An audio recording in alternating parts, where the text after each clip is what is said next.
Bien, si vous le voulez bien, nous allons commencer cette dernière séance que j'ai l'honneur de présider. Est-ce que vous m'entendez? C'est pas le micro, ça? C'est ça, oui, c'est ça le micro. Je ne sais pas comment ça va. C'est bon?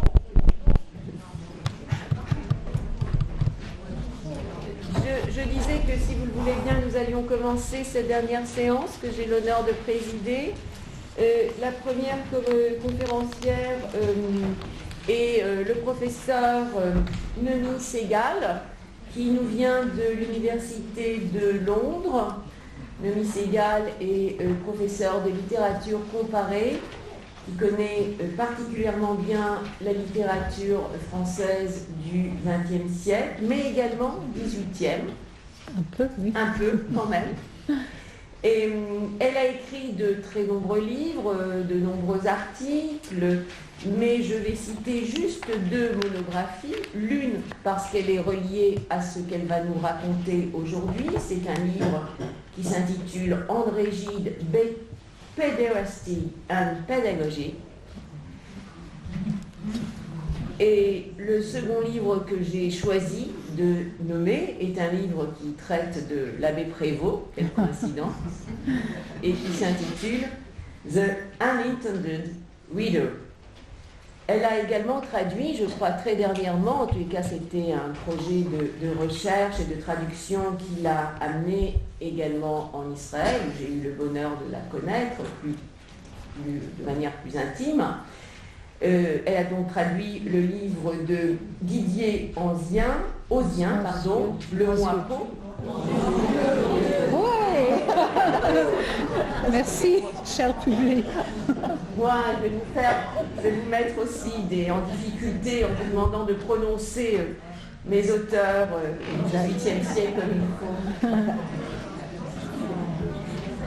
C'est bon, ça va. Ok, ça suffit. Merci de me corriger. Merci beaucoup. Voilà. Donc, Noémie Segal va nous parler aujourd'hui d'André Gide. Je vais juste lire le titre. Gide se remémore. Mettons que c'est par pénitence que je l'écris. Merci. Ok. À la première page des Mémoires de Gide, qu'est-ce que c'est?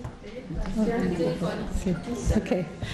À la première page des Mémoires de Gide, Si le grain ne meurt, de 1926, après avoir décrit comment, avec son père, le petit André se plaisait à jeter des dragons de papier du haut du balcon, on lit la scène suivante. Et vous avez la feuille de citation, n'est-ce pas? D'accord. Alors, citation 1.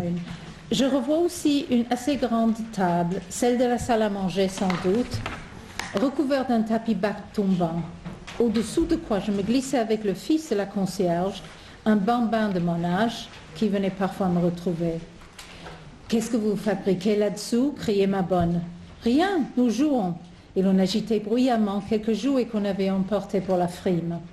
En vérité, nous nous amusions autrement, l'un près de l'autre, mais non l'un avec l'autre pourtant. Nous avions ce que j'ai su plus tard qu'on appelait de mauvaises habitudes. Qui de nous deux en avait instruit l'autre? Et de qui le premier les tenait-il? Je ne sais. Il faut bien admettre qu'un enfant parfois à nouveau les invente. Pour moi, je ne puis dire si quelqu'un m'enseigna ou comment je découvris le plaisir. Mais aussi loin que ma mémoire remonte en arrière, il est là. Je sais de reste le tort que je me fais en racontant ceci et ce qui va suivre. Je pressens le parti qu'on en pourra tirer contre moi. Mais mon récit n'a raison d'être que véridique. Mettons que c'est par pénitence que je l'écris. À cet âge innocent où l'on voudrait que toute l'âme ne soit que transparence, tendresse et pureté, je ne revois en moi qu'ombre, laideur, sournoiserie. Et il parle un peu de cette image que vous voyez là avec sa mère, un petit enfant qui a l'air sournois, etc. Donc, dans ce passage liminaire, on trouve plusieurs des motifs clés du livre. Gide y introduit d'emblée la question de se souvenir, comment et pourquoi. Oh, qu'est-ce qu'il faut que je fasse? Juste approcher. Approcher, ok. Ça va mieux maintenant? D'accord. Donc, dans ce passage liminaire, on trouve plusieurs des motifs clés du livre.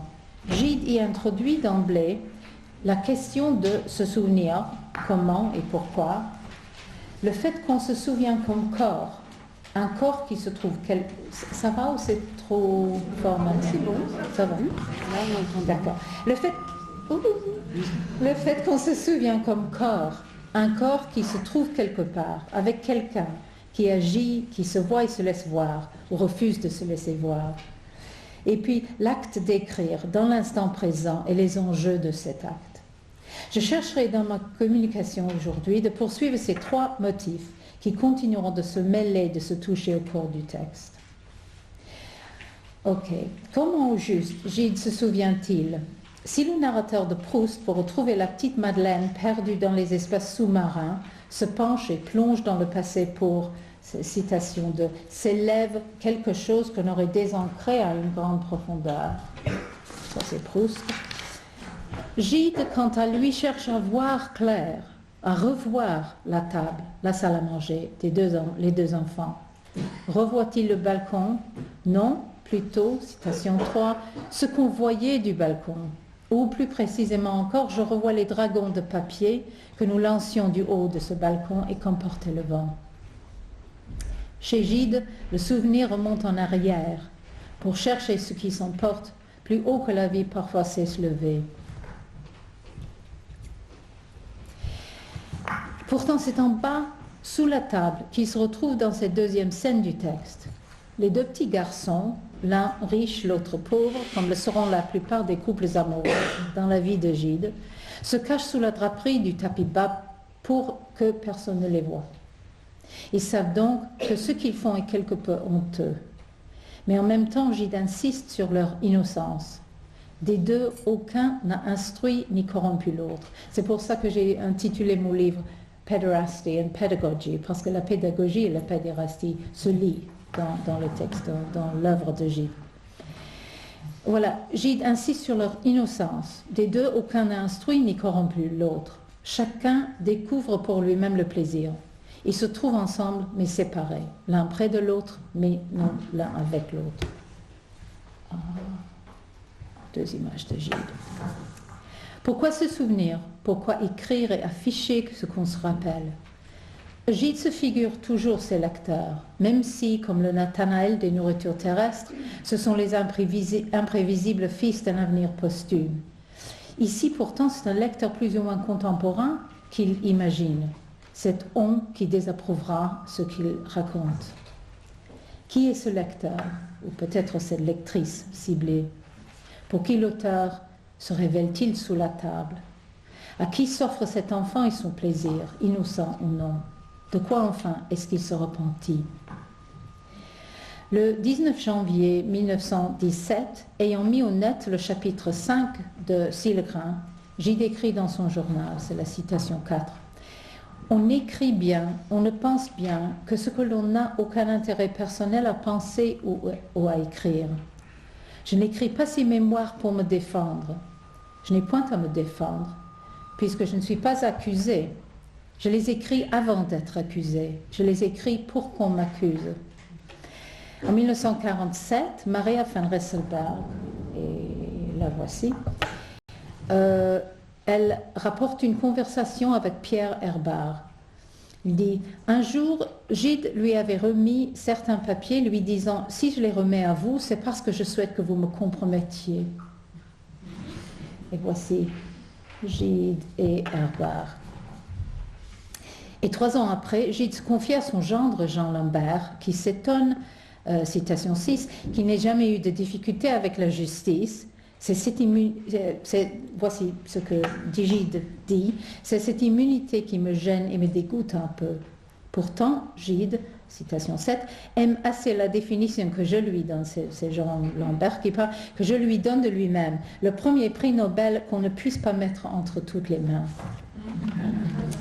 Et Gide, et voici Jean Lambert s'est marié avec la fille de Gide. Et voici, vous voyez Gide, sa fille, Lambert et les deux enfants.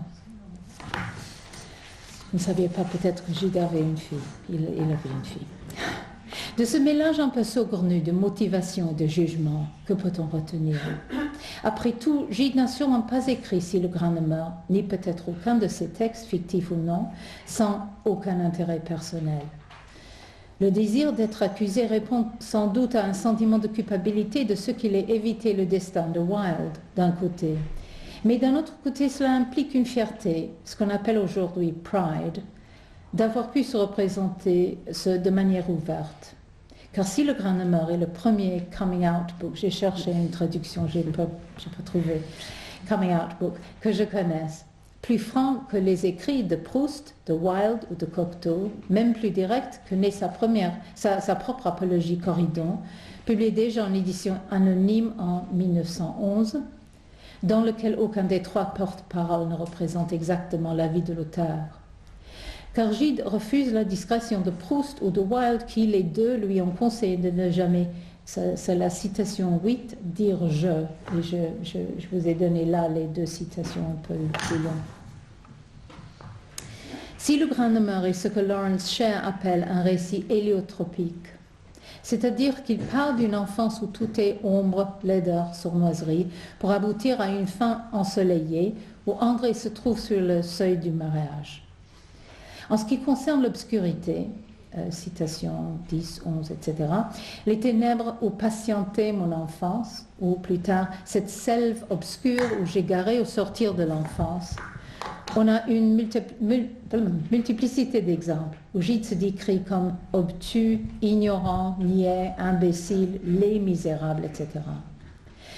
Mais pour l'autre bout du chemin, la lumière fantasmée, les images se mêlent et se contredisent.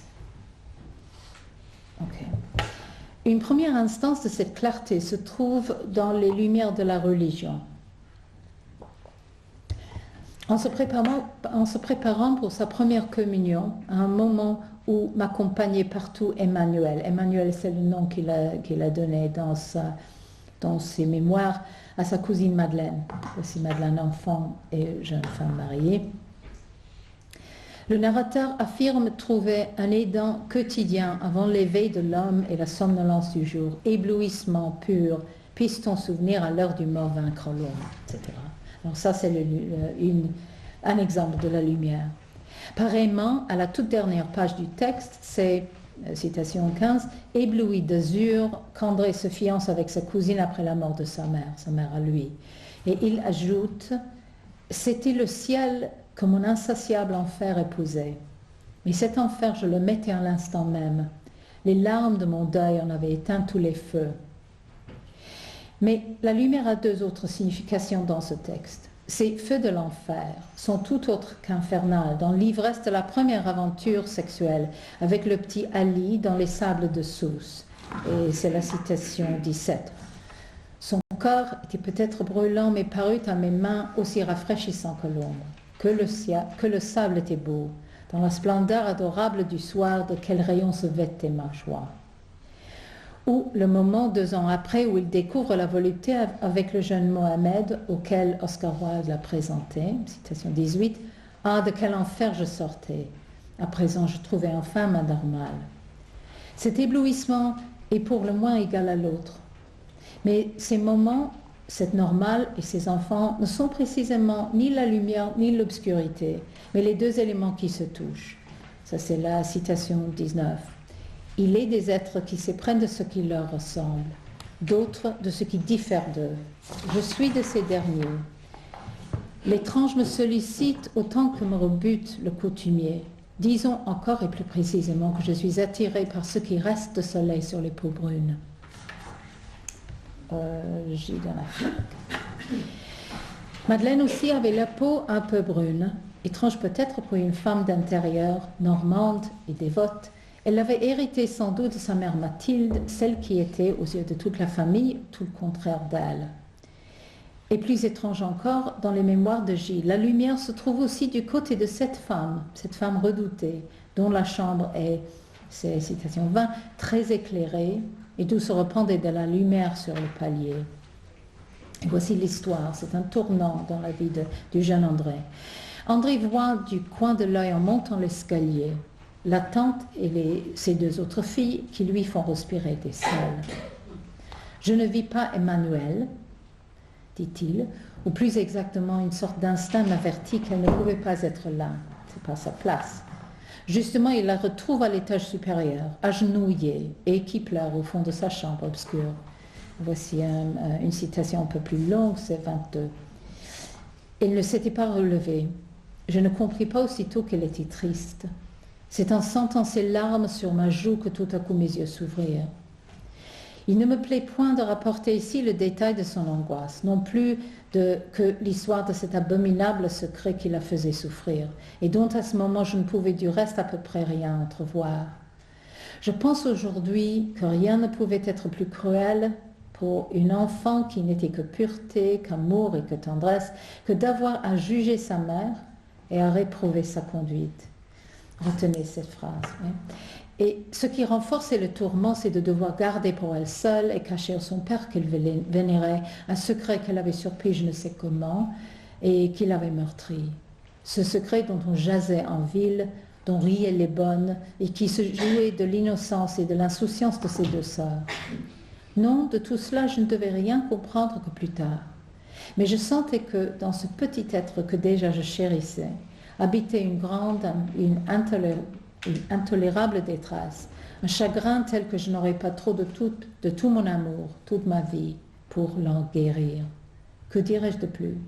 J'avais erré jusqu'à ce jour à l'aventure. Je découvrais soudain un nouvel Orient à ma vie. Et voici, à gauche, c'est Madeleine, à droite, c'est sa mère Mathilde, transgressive one. On ne sait, à vrai, on ne sait jamais ce qu'elle a fait. Elle est partie avec une dernière, une plus jeune enfant de la famille des Rondeau. Mais elle y est restée assez longtemps, elle avait 5 enfants. C'est moi qui fais ça? Oui, les feuilles. Ok. La scène parallèle dans La Porte étroite, 1909, est mieux connue et beaucoup plus coloriée que celle-ci. J'en ai fait moi-même une comparaison à 2 endroits, l'une en français, l'une en anglais. Précédée par une scène de séduction, vous vous rappelez peut-être de cette scène, où la tante s'enfonce la main dans la chemise ouverte du neveu, alors âgé d'à peu près 11 ans, et incluant aussi les jeunes cousins qui jouent auprès de la mère. Et Gide, le narrateur écrit, Jérôme écrit, la présence de ces 2 enfants m'apparaît aujourd'hui monstrueuse. Dans mon innocence d'alors, il me rassura plutôt. Elle se conclut par une imagerie pareille de fluide corporel échangé entre la fille et le garçon. Sauf que, cette fois, les larmes de celle-ci ne s'écoulent pas sur les joues de celui-là, mais passent de lui en elle. Car, debout à côté de sa cousine, qui reste à genoux, Jérôme, c'est citation 24, pressait sa tête contre mon cœur, et sur mon front mes lèvres par où mon âme s'écoulait. Ne concevant plus d'autre but à ma vie que d'abriter cet enfant contre la peur, contre le mal, contre la vie. On sait bien ce qui s'ensuit pour la pauvre Alissa, du moins. Si le Grain de Meur parut presque 20 ans plus tard que La Porte étroite, et la composition de ses mémoires s'est faite, comme celle de la symphonie pastorale d'ailleurs, en 2 parties. La première avant, la deuxième après, une visite de 1918 à Cambridge que fit Gide avec son jeune amant et neveu, on l'appelait son neveu, à Marc Allégret. La veille de son départ, Madeleine lui signale qu'elle sait avec qui il voyage. Il part au petit matin, lui laissant une note cruelle où il déclare que je pourrissais près d'elle à Cuverville. En Angleterre, il passe un été sans nuages, voici Gide avec Marc Allégret. Et revenu au début d'octobre, il retrouve sa femme souriante comme toujours et qui lui offre, citation 26, même cette image du bonheur calme, équilibré et qui fait en mon travail un cadre si doux. Mais fin novembre, il lui demande de voir les lettres qu'il lui a écrites pendant leur enfance et elle lui annonce qu'elle les a toutes brûlées. Que fait Gide? Il pleure une semaine entière, s'attendant à ce que Madeleine lui offre, 27, la consolation du moins de sa pitié, de sa tendresse. Pendant qu'elle continue, citation 28, à s'occuper des menus soins de la maison comme si de rien n'était. Voici donc une troisième instance de larmes qui s'écoule, mais cette fois sans rien communiquer entre deux époux qui vivent l'un près de l'autre, mais non avec l'autre pourtant. 3 jours après, Gide écrit dans son journal « Comprenait-elle qu'elle supprimait ainsi l'unique arche où ma mémoire, plus tard, pouvait espérer trouver refuge. Tout le meilleur de moi, je l'avais confié à ses lettres, mon cœur, ma joie et les changements de mon humeur, l'occupation de mes journées. Je souffre comme si elle avait tué notre enfant. » L'enfant mort, c'est donc un enfant textuel, lui-même désormais incapable de se rappeler ou de réaliser son cœur, sa joie, les changements de son humeur, etc.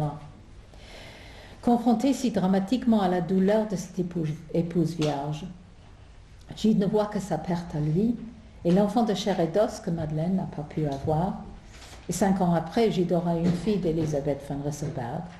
Cet autre enfant perdu n'est pour rien dans cette bataille de souffrance. Au moment de finaliser ses mémoires, donc, Gide ne peut plus espérer une vie où s'harmonisent 2 demandes égales. Et je me cite moi-même, et je me cite en anglais, mais je crois que j'ai fait une traduction tant bien que mal. Gide's masculinization of desire and feminization of need, or 2 kinds of desire, one directed towards the exogamous sexualized male, the other towards the endogamous unsexualized female. Il ne peut plus espérer une vie où balancer, où s'harmoniser ces 2 demandes. À 2 reprises, il se figure même que Madeleine aurait pu, comme Marceline de l'Immoraliste ou Pauline des Faux-monnayeurs, ou les femmes grecques de Corydon, jouer auprès de lui un 31 rôle admirable en me laissant attirer chez nous des enfants, car il écrit autre part, personne ne peut soupçonner ce qu'est l'amour d'un uraniste, dégagé de toutes les contingences sexuelles, quelque chose de si fort, de si bien préservé, quelque chose d'embaumé contre quoi le temps n'a plus prise. Je trouve ça très intéressant, quoique vachement problématique. L'amour de Gide pour Madeleine a été sans doute profond et constant, mais partial et partiel. Comme l'observe Roger Martin Dugard en 1923, c'est la citation 33. Je remarque leur curieux comportement l'un vis-à-vis de l'autre. Cette sorte de politesse attentive, ce mélange de naturel et d'après qu'ils introduisent dans leur moindre rapport. Cet échange empressé de prévenance, l'affabilité, la tendresse de leur regard, de leur sourire, de leurs propos, et en même temps un fond d'impénétrable froideur, quelque chose comme une basse température dans les profondeurs. L'absence non seulement de ce qui ressemblerait à quelque familiarité conjugale, mais de ce qui est l'intimité entre 2 amis, entre 2 compagnons de voyage. Leur amour est réciproque, si manifeste soit-il, demeure distant, sublimé, sans communion. C'est l'amour de 2 étrangers qui semblent n'être jamais certains de se bien comprendre, de se bien connaître, et qui ne communiquent aucunement qui ne se communiquent aucunement dans le secret de leur cœur. C'est ça, il s'agit avec Roger Martin Dugard. Voici donc la motivation de ses mémoires, de cet aveu. Mettons que c'est par pénitence qu'il écrit. Puisque à partir de ce moment de trahison mutuelle, le texte a trouvé sa lectrice de choix, celle qui a souffert d'avoir à juger sa mère et à réprouver sa conduite, et qui désormais souffrira de devoir juger son mari exactement de la même manière, et sans pouvoir compter sur son appui pour l'abriter contre la peur, contre le mal, contre la vie. Cette fois-ci, il ne s'agit plus de guérir la cousine de la sexualité exorbitante de la tante, ni comme plus tard de chercher à la persuader de l'épouser ou de le comprendre. C'est à la réprobation de Madeleine qu'il reconnaît sans appel que Sylvain s'adresse. Le texte est donc une réplique où débordent 2 fluides à la fois, le repentir et la vengeance. Revenons à présent au corps de Gide enfant, qui s'occupe en toute innocence du plaisir. Cette innocence ne l'a pas abandonné. Pourtant, au fur et à mesure qu'on le voit grandir dans Sylgranemer, la signification du corps se mue en quelque chose de plus complexe et qui demande une analyse plus nuancée. Voici Gide à l'école alsacienne, vous le trouverez, j'espère. Oui, il est le deuxième à gauche. À l'âge de 8 ans, André entre dans l'école alsacienne. Le premier jour, citation 35, je ne comprenais pas ce qu'on me voulait. C'est la première fois qu'il entre en école, ce que l'on entendait de moi. Et il reste un des derniers de la classe. Je le répète, je dormais encore. J'étais pareil à ce qui n'est pas encore né. Puis il est renvoyé de l'école. Mes parents avaient donné la veille un dîner. J'avais bourré mes poches des friandises du dessert. Et ce matin-là, sur mon blanc, tandis que s'évertuait M. Vedel, c'est le maître, je faisais alterner le plaisir avec les pralines. Tout à coup, je m'entendis interpeller. « Gide, il me semble que vous êtes bien rouge. Venez donc me dire 2 mots. » Le sang me monta au visage plus encore, tandis que je gravissais les 4 marches de la chaire et que mes camarades ricanaient. Je ne cherchais pas à nier. À la première question que M. Vedel me posa à voix basse, penché vers moi, je fis de la tête un signe d'acquiescement, puis regagnai mon banc, plus mort que vif. Pourtant, il ne me venait pas à l'idée que cet interrogatoire pourrait avoir des suites. M. Vedel, avant de poser sa question, ne m'avait-il pas promis de ne rien dire? N'empêche que, le soir même, mon père recevait une lettre du sous-directeur l'invitant à ne m'envoyer plus à l'école avant 3 mois. Cette scène se lit à la première par une protestation, ici plus implicite qu'explicite, que l'enfant qui dort encore n'a rien fait de mal, ne comprend pas que ses habitudes soient si mauvaises que ça. Et puis le professeur lui a menti, c'est donc lui le coupable. Les parents de Gilles l'envoient un certain docteur Brouardel, collègue du père de Proust et de Charcot, à l'époque où Freud travaillait avec lui, et qui, c'est 38, qui bientôt devait acquérir une grande autorité comme médecin légiste. Vous avez une image de sa carrière de médecin légiste. Brouardel le menace avec une panoplie de fer de lance Touareg qu'il a pendu au mur de son bureau. C'est du pur freudisme, n'est-ce pas? Notons que Gide narrateur nie qu'il a été terrorisé par l'expérience. Il dit « L'invention était trop apparente pour que je prisse cette menace au sérieux. » Et pourtant, son biographe Jean Delay rapporte que Gide lui a dit en 1947 « Ce Brouardel, c'est certainement celui qui m'a fait si peur quand j'étais enfant. » C'est surtout, 42, le souci que je voyais qu'avait ma mère et le chagrin silencieux de mon père qui l'impressionne et qui fait qu'au bout de 3 mois, André est, 43, guéri, du moins à peu près autant qu'on peut l'être. Et c'est la conviction de Delay, du moins, la mort de son père, survenue à quelques ans de là, lui a peut-être paru une conséquence obscure de ce chagrin silencieux, comme c'est le cas pour cet autre petit masturbateur innocent et condamné, le Boris des Faumonéas. Ensuite, 44, peu de temps après, j'attrapais la rougeole. Mes parents m'emmenèrent à La Roque sans attendre le commencement des vacances. 3 expériences corporelles qui seront à jamais enchevêtrées, donc pour Gide qui se remémore. Le plaisir sexuel, le plaisir alimentaire et la maladie qui vient le sauver des périls de la vie scolaire. Commençons par la maladie. C'est d'une tuberculose que le père de Gide est mort et lui-même pense souffrir de la même condition lors de sa première visite en Afrique du Nord en 1893. J'aime beaucoup ces deux images parce qu'ils se miroitent, n'est-ce pas? Atman d'un côté, comme ça, et Gide de l'autre.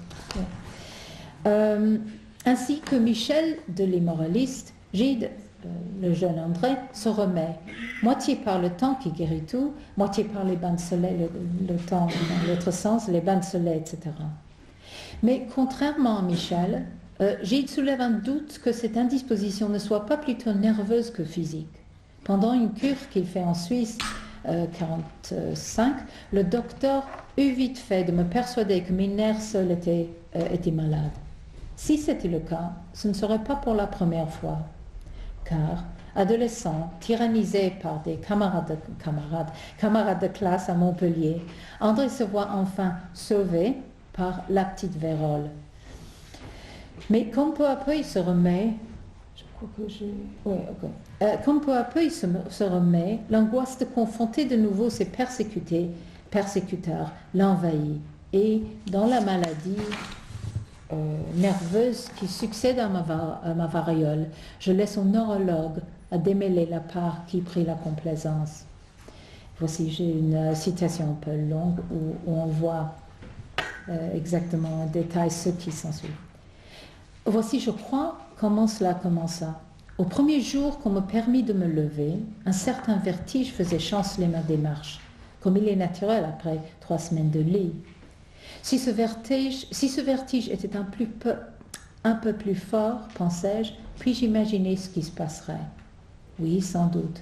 Ma tête, je la sentirais fuir en arrière. Mes genoux fléchiraient.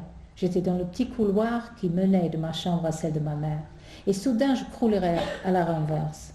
Oh, me disais-je, imitez ce qu'on imagine. Et tandis que j'imaginais, déjà je pressentais quelle détente, quel répit je goûterais à céder à l'invitation de mes nerfs.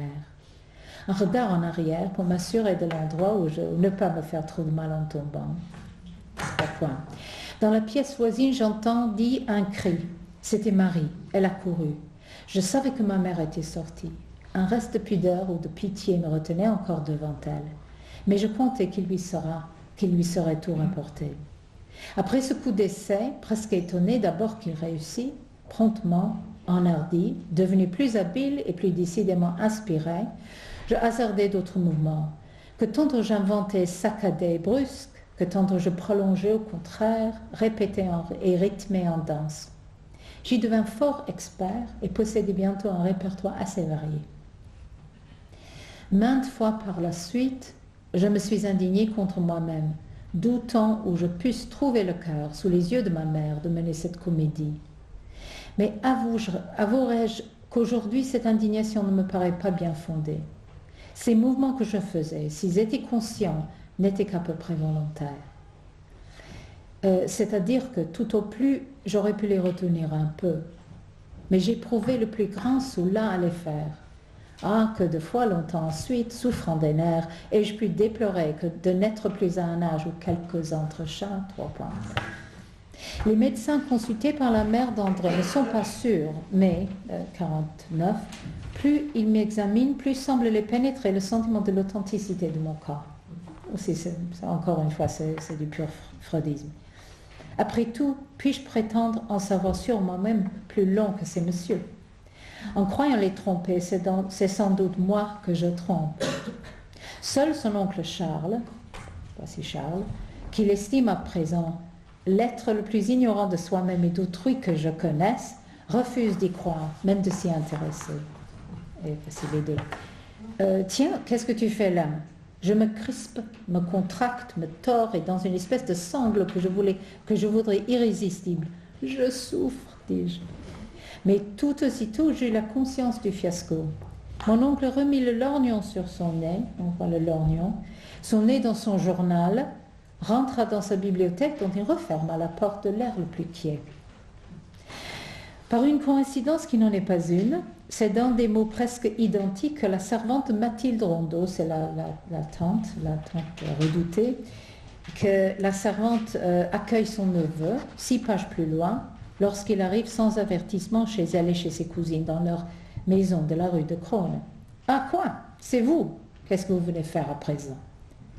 Comme je l'ai déjà noté, ce tournant fatal ne se précède pas dans les mémoires par une scène de séduction pédophile, comme c'est le cas dans La Porte étroite, scène qui d'ailleurs Lacan prend sans aucune base, à mon opinion, pour une vérité historique. Au lieu de cette dénonciation implicite du désir féminin ou du désir des tantes, que ce soit féminin ou masculin, on a une double scène dans 2 salles à manger, scène tragicomique dans laquelle André anorexique est taquiné, oui, par Emmanuelle la vertueuse. Ça, c'est une image, j'ai examiné une thèse de doctorat dernièrement, et ça, c'est une image de l'anorexie qu'a fait l'étudiante. C'est-à-dire que ce sont des choses qui sont bonnes à manger, mais on ne peut pas les manger parce que ce sont de plâtre. Je trouve très beau. Ouais. Ok, alors voici l'anorexie de Gide. C'est la citation 53. Je mangeais peu, je dormais mal. Ma tante Lucie était au petit soin. Je me revois entre ma mère et ma tante dans cette grande salle à manger. Séraphine me préparait des petits plats spéciaux, mais je restais devant eux sans appétit. Vous le voyez, cher ami, il faut la croix et la bannière pour le faire manger, disait ma mère. Alors ma tante, c'est pas la tante que vous avez vue avant, c'est une autre tante. Alors ma tante, croyez-vous, Juliette, que des huîtres ne lui diraient rien? Et maman, non, vous êtes beaucoup plus trop bonne. Enfin, on peut toujours essayer. Il faut bien que je certifie que je ne faisais pourtant le difficile. Je n'avais goût à rien. J'allais à table comme on marche au supplice. Je n'avalais quelques bouchées qu'au prix de grands efforts. Ma mère suppliait, grondait, menaçait, et presque chaque repas s'achevait dans des larmes, encore des larmes. Encore des larmes pour ce jeune Hungerkünstler qui ne trouve rien, tout simplement, qui soit à son goût. Mais c'est Emmanuel qui s'avère seul capable de le forcer à manger, et par un tour plutôt frivole, c'est 54. Je vivais auprès de ma cousine déjà dans une consciente communauté de goût et de pensée que de tout mon cœur je travaillais à rendre plus étroite et plus parfaite. Elle s'en amusait, je crois. Par exemple, lorsque nous dînions ensemble rue de Crône, au dessert, elle jouait à me priver de ce que je préférais, en s'en privant d'abord elle-même, sachant bien que je ne toucherais à aucun plat qu'à sa suite. Je crois que c'est la seule fois qu'on voit Madeleine Gide avoir un sens d'humour, mais on ne voit Madeleine Gide que par André Gide, alors qui sait. Le corps dont on se souvient, quand on se remémore et s'écrit, donc, c'est le corps qui fait mal, qui pleure, qui souffre, qui se trahit par ses appétits ou par son manque d'appétit, par ses désirs ou par son manque de désir. Parfois même, mais rarement, il rit. Ce sont plutôt les autres qui rient de lui dans le texte. Je n'ai pas le temps de vous donner des exemples, mais il y en a. Pour la plupart, il pleure, le corps. Est-ce vraiment par pénitence que Gide se présente sous la table ou dans les sables? Revenons pour terminer à cette première scène de volupté, à Sousse, où le fils du concierge est remplacé par le petit Ali. Cette fois, est-ce que nous aurons la réponse à cette question originaire qui de nous deux en avait instruit l'autre? Voici comment André choisit de séduire ou de se laisser séduire. C'est 55. Voilà. Je me laissais entraîner dans la dune par Ali, c'était le nom de mon jeune porteur. Sitôt arrivé là, sur le sable en pente, Ali jette châle et manteau. La châle et le manteau de Gide, 100 ans. Il s'y jette lui-même et tout étendu sur le dos, les bras en croix, commence à me regarder en riant. Je n'étais pas niais au point de ne comprendre pas son invite. Toutefois, je n'y répondis pas aussitôt. Je m'assis non loin de lui, mais pas trop près pourtant, et le regardant fixement à mon tour, j'attendis, fort curieux de ce qu'il allait faire. J'attendis. J'admire aujourd'hui ma constance, mais était-ce bien la curiosité qui me retenait? Le motif secret de nos actes, et j'entends des plus décisifs, nous échappe. Et non seulement dans le souvenir que nous en gardons, mais bien au moment même. Sur le seuil de ce qu'on appelle péché. Hésitais-je encore? Non. J'eusse été trop déçue si l'aventure eût dû se terminer par le triomphe de ma vertu, que déjà j'avais prise en dédain, en horreur. Non, c'est bien la curiosité qui me faisait attendre. Et je vis son rire lentement se faner, ses lèvres se refermer sur ses dents blanches. Une expression de déconvenue, de tristesse assombrit son visage charmant. Enfin, il se leva. Alors, adieu, dit-il. Mais, saisissant la main qu'il me tendait, je le fis rouler à terre. Son rire aussitôt reparut. Il ne s'impatienta pour pas longtemps au nœud compliqué des lacets qui lui tenaient lieu de ceinture. Sortant de sa poche un petit poignard, il en trancha d'un corps l'embrouillement. Le vêtement tomba. Il rejeta au loin sa veste et se dressa nu comme un dieu. Un instant, il tendit vers le ciel ses bras grêles, puis, en riant, se laissa tomber contre moi. Son corps était peut-être brûlant, mais parut à mes mains aussi rafraîchissant que le sable était beau, dans la splendeur adorable du soir, de quel rayon se vêtait ma joie. Ces moments d'hésitation ne sont pas au vrai ce qu'ils paraissent. Ils ne sont pas non plus tout à fait des moments de curiosité psychologique. Ce n'est ni la vertu ni l'indécision, Gide nous l'assure. Au contraire, c'est pour ajuster l'équilibre des pouvoirs entre celui qui entraîne ou invite et celui qui suit, qui est séduit. Quel est alors au juste le motif secret de nos actes? Non seulement des actions qu'on fait, mais aussi des actes de remémoration ou des actes d'écrire. Disons que ce n'est pas par pénitence qu'il écrit, mais plutôt par désir de retour, de retrouver le monde sous la table dans lequel ni l'un ni l'autre entraîne ou séduit, et où même les incertitudes vous voient place dans un temps perdu où le passé et le présent ne se trouvent pas exactement ensemble, mais l'un près de l'autre pourtant. Merci.